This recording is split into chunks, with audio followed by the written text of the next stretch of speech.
How many things did I tell you I didn't trust about this England team? I didn't trust the right back situation. I didn't trust the midfield. I didn't trust Foden playing on the left. To be fair, I didn't trust the center back partnership because it was so new and we've never seen them together. But one thing I have to hold my hands up and say, hey, Guehi has done his thing. And him and Stones, they've been solid. The first two games, they really haven't put a foot wrong, to be honest with you. The goal that they concede today it's a screamer. There's nothing that Guehi and Stones can do. So I'll leave that to the side. I don't trust Kane. I don't trust Gareth Southgate. And overall, I just don't trust England. They have an unbelievable squad, guys. Me and Cam were talking about this, right? Like, when we talk about England in terms of their golden generation that they had previously, when it was like Owen, Rooney, Gerrard, Lampard, Scholes, I was never of the belief that, okay, even though like the way we talk about them, they have big names and all that stuff, compared to like the other national teams at that point, like France, Brazil, England, or Italy, Germany, Argentina, England's team wasn't really, it was great. Like, it had amazing players, no doubt. You had some of the best players in the world in every position. But so did those other countries, right? Like, for everything you can say about England's team, you could have also said it about Italy, who won the World Cup. And this isn't even like hindsight speaking. You had Buffon, probably the best goalkeeper in the world those days. Him or Casillas. You had, what's his name? Cannavaro. You had Alessandro Nesta. Those are two of the best center backs in the world. That's not, without even saying Maldini, who retired before 2006. At right back, you had Zambrotta, one of the best right backs in the world. In midfield, you had Pirlo, possibly the best deep-lying playmaker in the world. You had guys like Gattuso and De Rossi. Great box-to-box, like, ball winners. And they could also play ball as well, too. And then in attack, where you had the likes of Totti, Del Piero, Luca Toni. You had so many brilliant players. That's why I didn't even talk about the likes of Camoranesi. My point is, that Italy team was sick, but no one in England ever called them a golden generation, right? They were just a top team. France had Zidane, who's probably the best player of that generation, if not like top 3. They had Henry, who, if he wasn't the best striker in the world, he was top 2. They had Vieira, one of the most dominant midfielders of his generation. They had Makelele, who a role was literally named off him. Thuram, again, a young Ribery, a young Malouda. This team was sick too. So whenever we go and talk about like the England golden generation, like those are just two teams I just named. Brazil, I don't even have to go through them. Or R9, Kaká, Ronaldo. Every one of these teams had sick generations. So I always felt that the golden generation, oh, why didn't they play? Why didn't they win anything? Is it because they couldn't play? Sure, those are reasons, right? The whole balance and chemistry of the team, they had something to do with it. But something else that had to do with it is the teams that they were competing with were also really, really sick. However, when I look at this England team, and I want to specify what I'm saying here, purely on an individual talent basis, not on how the team works as a collective, not on the balance of the team, not on the relationships between certain players, not on the manager and how well he coaches them. Just when you look player for player for player, it is literally almost as good as it gets when it comes to the international scheme. You guys know what I mean? Like, are there teams that could probably chat to them? Yeah, Portugal, I think, have a really good group of individual talent. France as well, too. My point is England are in those conversations when it purely comes down to individual talent. The problem is you have possibly the worst profiler of footballing talent on the international scene right now. And it's crazy to say that because one thing I always used to say about Southgate, love him or hate him tactically, he still knew how to profile players correctly. At least I thought so. Like the way he would set up his team, while it was like, it's not the most convincing because he as an individual isn't a great tactical coach, he would still, for the most part, put players in the right positions, put them where they needed to be. Nowadays, though, you look at this England team, the way he sets them up, bro, I feel like this is his last tournament, and he almost went into it thinking, okay, I'm just going to try and make everybody happy. I'm only going to take players based on form that they're in. I'm only going to pick everyone's like favorites, and I'm just going to hope that individual quality can see it through. Because you look at some of the stuff that's going on right now, right? Foden on the left. Guys, how many times do we have to see this guy playing wide left for England to just kind of come to the conclusion that it doesn't work there? It's a waste of time for him, for the team, for Southgate, for everybody. It's wasting what is one of the best talents that this country has produced in the last 10 years. And that's a shame, but you can't fit everybody in. You look at the role Matuidi played for France in 2018. Matuidi wasn't one of the best 11 players in that team. That's not why he started in that left-hand role. He played there because of his profile and because of the role he served to service the rest of the team. Rabiot is a similar kind of player in that France team right now. You look at, let's look at other positions, right? Other national teams, right? Who had to play certain players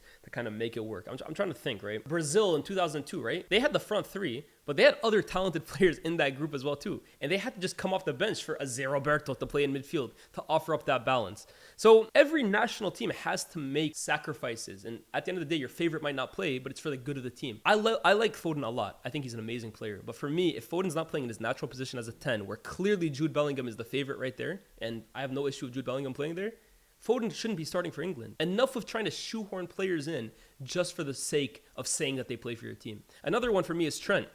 Trent, right? I think, again, they laughed at me for saying it, but it wasn't even the main point of the video. But I think Trent is, if not the best right back on the planet, one of the best. All right, if you don't agree with me saying he's the best, fine. But he's at least top 3, top 4, right? We can all agree on that. He's one of the supreme talents at right back in world football. But the emphasis there is at right back.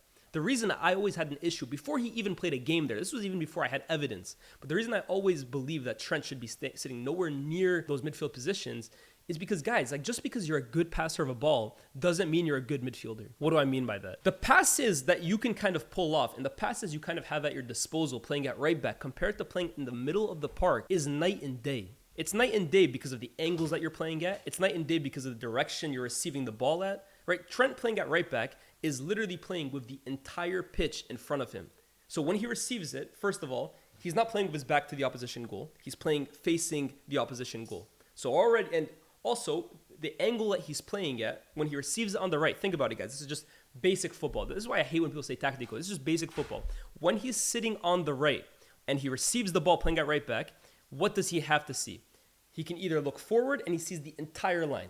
He can either look diagonally and play that brilliant crossfield switch he plays. He can either receive it on his right, come back, and play it to his center back. The point is, he has everything in front of him, and therefore every passing option is available to him. And when you have that gifted of a passer, bro, that's a cheat code. You're giving him infinite passing options to one of the most gifted passers in the world. Now, this is what happens when you play in midfield. How often do you see a midfielder receive the ball in the center of the park, look up, and have every single passing option available to you? It doesn't happen because either someone will come press you and you're receiving automatically, you have to turn and you're facing your own goal. So therefore you can't play forward. You have to either continue going that way, play it to your center backs. Or if you're a brilliant player, you try and turn him. But that's not how most midfielders play. Or you play it kind of like running across from you, but again, the options of passes are blocked off because when you're playing at right back, you have the left midfielder in front of you. No one else really, to be honest with you. When you're playing in midfield, you have numerous midfielders coming at you. The speed and the time in which you have to control the ball and keep it moving in midfield, it's much more congested in the middle than it is at right back. So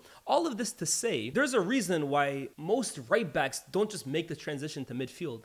And the ones that do, like Philip Lam, for example, it's a minority. It doesn't happen very often. So me saying Trent can't play in midfield isn't me saying I don't think Trent is an amazing talent. Trent's one of the most unique and gifted talents that England has at their disposal. But he has all of that at right back. In midfield, you take away almost everything that makes him brilliant. I know what he's trying to do, Southgate, with Trent, is get him in those midfield positions so that he can spam that ball over the top. But the fact is, he's limiting how many opportunities Trent has to play that ball by playing in midfield. And the fact is, he doesn't want to play him at right back because he's terrified defensively that if they come up against an Mbappe or a Nico Williams like today, that Trent's going to be a liability. But that's not how the best teams play, bro. The best teams don't play with fear that other teams are going to expose their best players. The best teams plan with their best players to exploit the weaknesses of the other teams. That's how the best teams game plan, bro. So for me, this whole idea that Trent can't play at right back for England. Trent plays at right back for one of the most successful teams of the last 5-6 years. So that's a mind-blowing opinion. Do I think Trent should hold bench? I don't. I believe Trent should start. I think Trent is good enough and valuable enough at right back for him to make a real impact in this England team. Now, do I think it's going to happen? No, because I think Southgate trusts Walker as one of his key guys week in, week out. But I would start Trent there, bro. I would start Trent there. And I understand the want to have Kyle Walker there. In recovery, transition, he's an animal, man. His pace is crazy. But let's not act like Walker now is all of a sudden the most perfect defender, especially in today's day and age. Kyle Walker is no longer a perfect defender like that. I've seen him get skinned numerous times. But regardless, whatever you think of him or Trent, I'd be playing Trent there. And another thing, right? We're talking about this Trent over the top ball, like you correctly point out. They don't even have any transition threats for him to find behind, which brings us to another point. Harry Kane. I'm not going to say Harry Kane is like the reason why England didn't win today or the reason England isn't going to win anything. Like, I think he definitely has more of a hand in that than people are willing to admit. But one thing about Kane, right? And I said it on Twitter today and I got some people agreeing with me, some people disagreeing with me. I don't think people really understand what a playmaker is. Let's break up the word playmaker or playmake. To make plays. So when you see Harry Kane dropping deep, like he often did today, and let's be honest, like what he usually does, Kane is at his best when he kind of drops deep, turns on the ball, because a center back isn't really following him, and then sees one of Son, Rashford, Sterling, Leroy Sané, etc., on the halfway line or on the last line of defense, and he is exceptional, one of the best in the world at playing that ball over the top to one of those runners. When it comes to that, I can't think of many center forwards that are as good at that, at outlet passing, as Harry Kane, that I've seen in my life, to be honest with you. He's one of the best at that. But guys, this isn't mathematics here, right? What happens when you take that runner away and Harry Kane drops deep and looks to play that pass? I'm sorry, is he supposed to play that to Phil Foden? Is Phil Foden supposed to be the runner on the last line? That's food. Even Saka's a fast kid. Saka is not a transition runner. He's not an outlet runner. He still wants the ball at his feet for the most part. Can he run? Absolutely. But his game isn't to sit on the last line and wait for balls over the top. That's not his game. Jude takes advanced positions, but that's not the kind of running that he does. He's like a late runner into the box, if you want to call it that. So therefore, in my opinion, the way England are kind of utilizing this front three, I think Kane is a massive waste of time right now, to be honest with you. Every single time he drops deep, he looks up, there's absolutely no one for him to play it there. So what does he end up doing? Drops deep to look like he's busy, plays it short 3 yards because no one else is available, and then trudges his way back up the pitch, the position he's supposed to be in. And let's be honest, let's look at Kane running these days. It's a sorry sight. His body is giving up on him quick.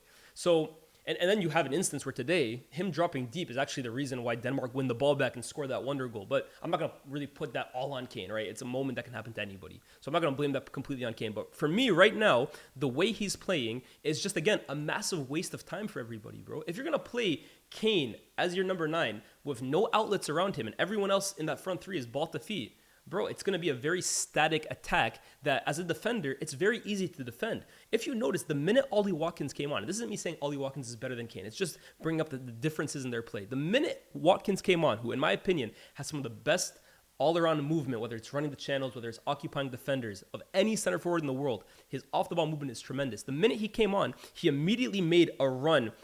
It was like a bent run around the center back that the center back is having to move. Jude Bellingham plays him in behind. Doesn't result in anything but a corner, but all of a sudden, as a defender, you're automatically more busy. Rio used to say all the time, right? He loved defenders that play, he loved playing against center forwards that they don't move. They basically stand in front of him because then all they want to do is keep the ball.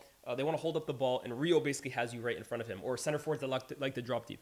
But the most dangerous thing for a center back is a forward that runs behind you because you don't know what's going on behind you. You can see everything in front of you, but anything that goes on behind you, you don't have eyes in the back of your head. So you're either turning around or you're running this way. And as a defender, you never want to be running at your own goal. So Ollie Watkins almost immediately, it was hilarious that the minute he came on, that was the first chance that England had to play in transition, which leads us to our final point, right? If you notice, I'm doing this in it's all leading up to the same thing. It leads us to our final point, the midfield 3. I think all England fans have this obsession with where's our Toni Kroos, or where's our Modric, or where's our Verratti? The fact is, England don't produce those kinds of players. I don't know why. I have no idea, to be honest with you. And to be fair, actually, I say that, but I do think in the likes of Adam Morton and Kobbie Mainoo, they actually do have two profiles of midfielders that they haven't had this entire time with Gareth Southgate at the helm. These two players, in my opinion, could massively improve England possession because they like to get on the ball. They like to average high volume of passes. They like to average high volume of touches. I think this England midfield, not just this tournament, but for years, have been missing that kind of profile. But regardless, Southgate doesn't want to play them. So if you don't want to play those guys, and you're going to play the likes of Gallagher and Rice and Jude and Trent, I'm sorry, you're going to have to play a transition game. But this is the whole issue. It's just a whole mess up of profiles. It's a whole mix of different chemicals that don't mix together to make a good recipe. It's like you're adding steak tastes good, so I'm going to put steak here. And I don't know, sweet potatoes taste good, and so I'm going to put them here. And chocolate tastes good, so I'm going to put it here. And I'm going to combine this whole recipe because I have 3 of my favorite foods, but together, the recipe comes up with some garbage dinner. That's really what they're doing with England at the moment. If you're playing midfielders like Jude, like Rice, like Trent, like Gallagher, you want your team to be playing quick, aggressive, on the front foot, on the transition, in behind. That's the way you want to play. But no, you're mixing a front 3 that doesn't move, that wants the ball to feet, that wants to be in a possession style of play, with 3 midfielders that are basically heavy metal midfielders. None of them are going to get on the ball and slow things down and try and just dictate possession. That's not the style that Jude is. It's not the style that Declan Rice is, and it's not the style that Trent is. So I really think Southgate, right, I do think he deserves some credit in what he's done for England the last few years. I would never take away from what he did in that regard. But it's so glaringly obvious now that he's taken this team as far as he can. And it was probably obvious the last tournament too, man. This team, if they win the Euros, right, it would take a disaster of epic proportions from the likes of Spain, from the likes of Germany, from the likes of even France, of Portugal. I genuinely think all of those teams are better than this England team. This England team, the one that he brought and the way he's coaching them, they will not beat any of these teams, bro. I promise you. The way Spain played today, England will get passed off the park if they play that Spain team. Passed off the park. Like even the subs that he brought, right? Bowen, like Eze, I like the kid. I like the guy, but I wasn't really too impressed with him. I just think, like, Cole Palmer really can't get into this team. Kobbie Mainoo really can't get 5 minutes in this team. The minute I saw Conor Gallagher was the first person to come on for England when they were getting literally bossed in midfield, that's when I just laughed. Honestly, like I tweeted at one point today, this is the funniest team in the tournament. It might not be the worst, but watching it as a neutral like I am, it's the funniest team in the tournament. Because it's just like, it's hilarious how every tournament, it's the same issues over and over and over and over again. It's hilarious. Like we go into this, it's the same story. We go into this tournament every year of England. Wow, look at the players that they have. Wow, it's a golden generation. Like, wow, this could be the year. Football's coming home. And every year we come away from it having the same complaints and the same takeaways. Just rehash it in 2 years. Jude, I thought Jude was very unanimous today. It was anonymous, excuse me. Jude was extremely anonymous today. And it's one of those ones that I don't think anyone is really talking about him, because I think Jude at this point has just kind of been like heralded as the savior of England, which, look, Jude is an amazing player. Jude's probably their best player, if I'm being honest, right? But it's funny to me that I think now everybody has identified Foden as the scapegoat. Everyone has identified Trent as the scapegoat. But Jude now, like, I think Jude could drop a 0 out of 10 next game. People would be like, yeah, but how do we... Why is the team not playing towards Jude or something like, bro, Jude was awful today, bro. Not even awful. I don't even want to say awful. He was just non-existent. Honestly, Jude did close to nothing today. And I think every one of these players isn't being held by the system. I hear that. But I'm just trying to say, it's not the same. Not everybody gets the same treatment in this team as everyone, bro. I think Foden now, I'm just looking at Twitter and I'm looking at the way people are talking about him. Like, was Foden England's worst player today? I think Foden was awful in the first game. But today, I saw people getting mad at him when he dribbled like 4 players and shot, when probably he should have played Kane. But was Foden not being ambitious enough and not being hungry enough to make things happen on his own? Not what everybody was saying about him in the first game. Everyone was praising Fabregas for saying Foden has to want to do more in the first game. And now he starts doing it, and now we're getting onto him. I think Foden now has become, by England fans and I think large people on Twitter, he's kind of now the guy that every time he messes up or doesn't do something to the letter T, he's the one that we look at. That's kind of the way I'm looking at it right now. Okay, sorry, he passed the ball to Watkins. Yeah, that pass from Jude to Watkins, and like I said, I'm not necessarily blaming Jude, right? Because I think the system and the way England played, it doesn't help any player. So I agree with you. Like, when you bring on outlets, all of a sudden Jude looks better. All of a sudden, I'm sure if Kane had Watkins next to him, he would have looked better. I hear that. But my point is, Jude kind of just... You could have watched that game and been forgiven for not even realizing Jude was playing. That's kind of the way I'm just thinking it. Why is he bringing on Gallagher for the second time in a row? I have no idea, guys. You guys know how I feel about Gallagher. Like, no disrespect to Gallagher. Maybe it seems like I'm kind of like building up an agenda against him. There's no agenda. Truthfully, I just don't rate him as a player. Honestly, I know a lot of these tacticals on Twitter. Like, I've seen a few threads. This is why Gallagher is so important to every team he plays under. Bro, maybe I'm a casual. I just don't see it with the guy, man. Honestly, I feel like he just runs a lot. He looks busy without ever really doing a lot. And this isn't me trying to, again, scapegoat him, but I just don't understand why he's the guy who's consistently brought in by South. Like, Trent came off after 55 minutes today for Gallagher. And it happened in the first game as well, too. Like, I wouldn't be surprised going forward if Gallagher is now the midfielder next to Jude and Rice. And for me, Jude, Gallagher, and Declan Rice as a midfield 3 is hilarious. It's actually one of the most comical midfields that I think we will see at this entire tournament. Like, if you put Gallagher, Rice, and Jude against Fabian Ruiz, Rodri, and Pedri, I promise you guys, we will all end up laughing our asses off at the end of that game. If we put those 3 against Kroos, Gundogan, Musiala, and Wirtz, I promise you, it will literally be a comedy show. So why does he play him so much? I don't know. You'd have to ask Gareth Southgate that. But me personally, I don't see it with the guy, man. What's my starting 11 for England next game? It's what it was before. I would play Pickford in goal, Trent, Guehi, Stones, and Luke Shaw's still not available, so I'd play Trippier at left back. Trippier or Joe Gomez? Because especially if you're playing Trent on the right, and okay, then you want defensive stability on the left. No, I'll go Trippier still. I'd go Rice. I'd go one of Kobbie or Adam Morton, one of those two, and then I'd go Jude, and then I'd go Anthony Gordon, I'd go Harry Kane, and I'd go Bukayo Saka. That would be my England 3. And then my first substitution would be bringing on Phil Foden. Then you bring him on against tired legs and where he kind of has more freedom. The game is a bit more chaotic for him to thrive in. Whatever one of Wharton or Colby didn't start, I'd bring the other one on. I liked what I saw from Watkins today, but Watkins, it's tough to fit him in because like Kane most likely is going to play most of the minutes for this team. Even though I was surprised Southgate brought him off today. But I would like to see Watkins because he stretches the pitch a bit more. Yeah, that's how I would set up the team, bro. I think that's a good team. We don't have a natural replacement for Calvin Phillips. Guys, do you know how crazy a sentence that is? Like... We don't have a natural replacement for Calvin Phillips, as if Calvin Phillips is Pirlo, as if Calvin Phillips is Schweinsteiger, as if Calvin Phillips, I don't even know as if who he is. Like Calvin Phillips, who couldn't get into West Ham's team, who was literally riding bench for 2 years for Pep Guardiola at City. That's who you don't have a replacement for. You don't need a replacement for him, bro. Who is Calvin Phillips? He's a solid, all right Premier League player at his best. We don't have a replacement. You don't need a replacement for him, bro. What? That's like France saying, oh, we don't have a replacement for Benjamin Pavard. Anybody is the replacement. It's Calvin Phillips. Jesus Christ. If Calvin Phillips is this influential to the way your team plays football, like if removing Calvin Phillips completely changes the way your team sets up, it might not be Calvin Phillips. It might be you that's the problem here. Jesus Christ, man.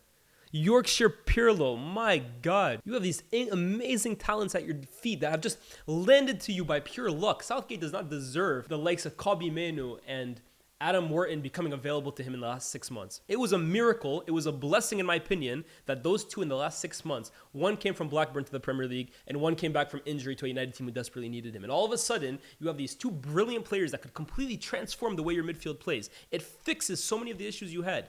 And you're out here 6 months later complaining about Calvin Phillips. We don't have a replacement for Calvin Phillips. You don't need one. You can play anybody else there. And it's crazy too.